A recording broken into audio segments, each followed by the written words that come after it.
A very good morning. My name is Andrea Cardoza, and today the topic that I'm going to speak about is dissonance, dissent, and discourse in a gendered society.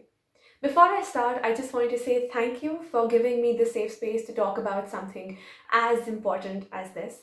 And let's just begin. So, starting off, I want to talk about cognitive dissonance and gender discrimination. I think it's extremely important to understand that a lot of dissonance comes into the play, especially as a woman in India, when you have to make a very difficult choice between either standing up for your rights or conforming to discriminatory practices. But more importantly, as women in general, as women, we are, as people actually, we're always motivated to reduce our stress and reduce our tension, right? At that point in time, the practices that we take up then are very self-deceptive in nature. And what happens because of that is that we make statements like, it's not as bad as other women, or it's not bad as I could have gotten, or simply something like, at least I'm dot dot dot better in the situation. I think it's extremely invalidating for a woman to even say that to herself, because I think it's like the easiest way of making yourself know that your feelings are not valid, or it doesn't make sense, or for anyone else to say that to you, right? At that point in time, I think then what becomes really important is this idea of dissent that comes into the play. I think it's extremely important to acknowledge the fact that women are treated as second class citizens. They are not treated and they're not kept at the same pedestal as men. And there is a patriarchal society which has its own structures, um, which doesn't let go of this power play that comes into the scene. But more importantly, I think it's extremely important for dissent to enter the scene, because it's essentially calling out the inconsistencies around you and whatever has happened with you. And from there on, you can obviously go ahead and you can break that echo chamber, and and just the ripple effect is, I think, what's more than beneficial at any given point in time. Thirdly, on the idea of discourse, of when you break that echo chamber, when you start having discussions, when you start having talks, when you start having those challenging ideas be there in the open for everyone to have an opinion about something which wasn't done before, I think it's extremely important. Now, I think to talk about the three, like the above mentioned things, I think it's really important to correlate where your mental health stands with all of it, right? To talk about how a woman's mental health is just treated extremely differently as compared to a man's.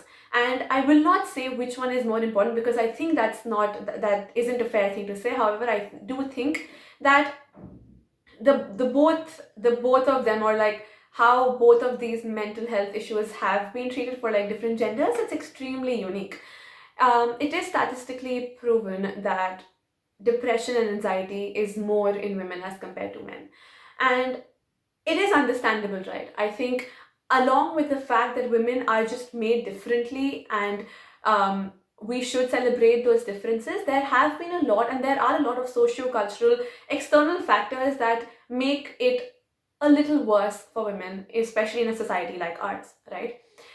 When I talk about socio-cultural society, just external factors, I think that's just something that does not happen once you're like a woman. It just happens when you're born, it happens when you're a girl, it happens before you hit puberty. So even if we talk about that, I think it's extremely important to understand that even from that stage, from when you're born to the point where you hit puberty, I think there's a lot of vulnerabilities that enter the scene, right? And that happens because you are expected to mature much faster. As a woman, you are scolded for things much quicker, as a boy must have been.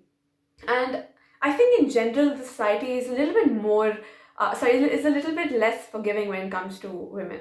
But even at that point in time, I think because there's a certain expectation that's off, that there's just some expectation you out of women and not out of men, it's just something that ends up being a point of a source of more vulnerabilities. And then you go from these vulnerabilities to when you hit puberty, and when you see changes, right? And then along with everything that's extremely discriminatory, you're then stigmatized into having a perfect body, a perfect, just everything perfect, right? And you're supposed to look a certain way. And I think there's an added pressure too.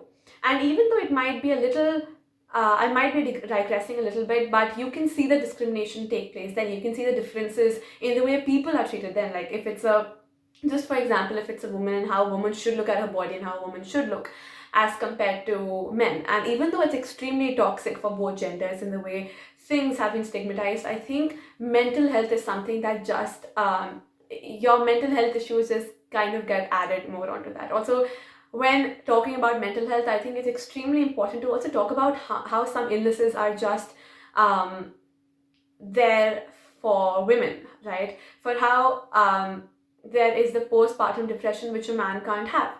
And just the probability and just when you put like all the permutations and combinations into it, when you add everything in it together, when you consider all the factors that take place, I think it's extremely problematic. It's extremely sad to think that there have been more mental health issues for women which really haven't been catered to the best of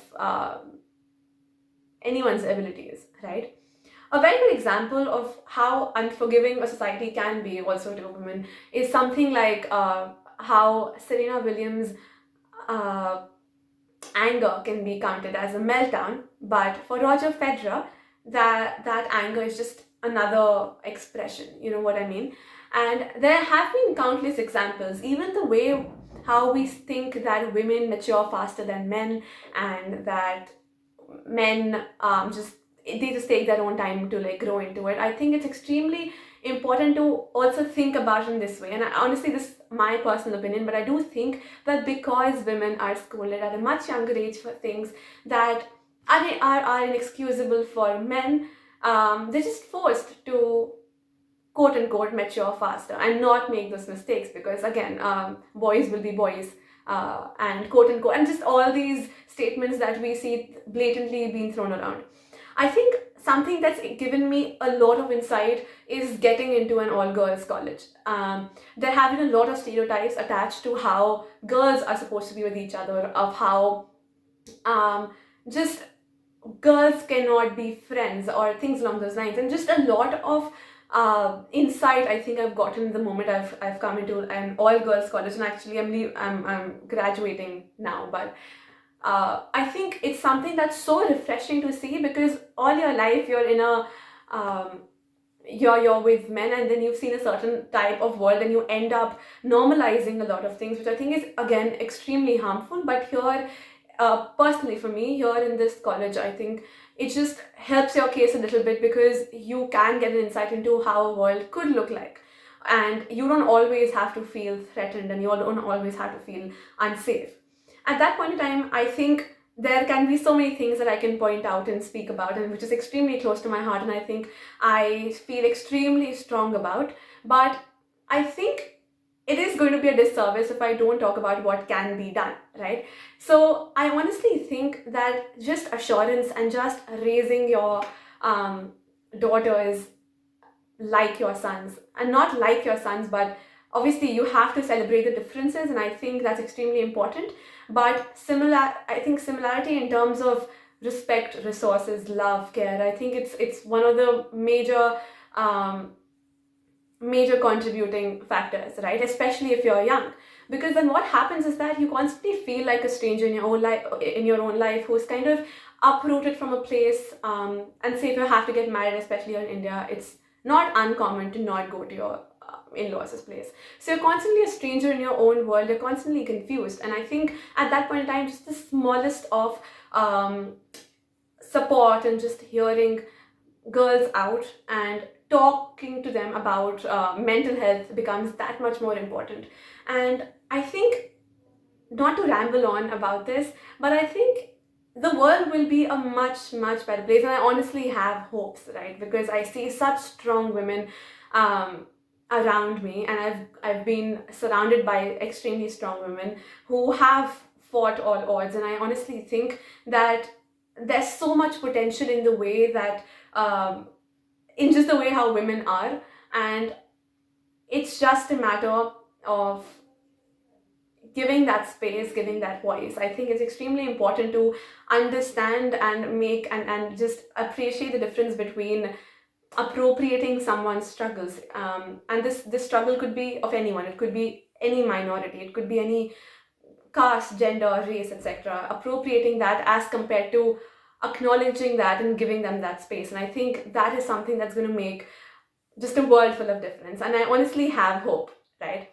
I think that's all I want to say about this. I think that's what I wanted to talk about: dissonance, dissent, and discourse, and how also finally, on a closing note, I would also say how some roles are extremely gendered, and I think the basic skills you cannot gender them. You cannot gender roles like cooking, cleaning, the basic life skills that you need to keep yourself alive, right? And I think the moment people appreciate that women are just as capable as men and vice versa, is when we'll actually see a change. And I'm going to leave this at a very hopeful note that I know the world is a great place, but I know it can be an even better place if women are given the sort of voice, the sort of space that is free to, it's just like for them. And yeah, I think that's about it. Thank you.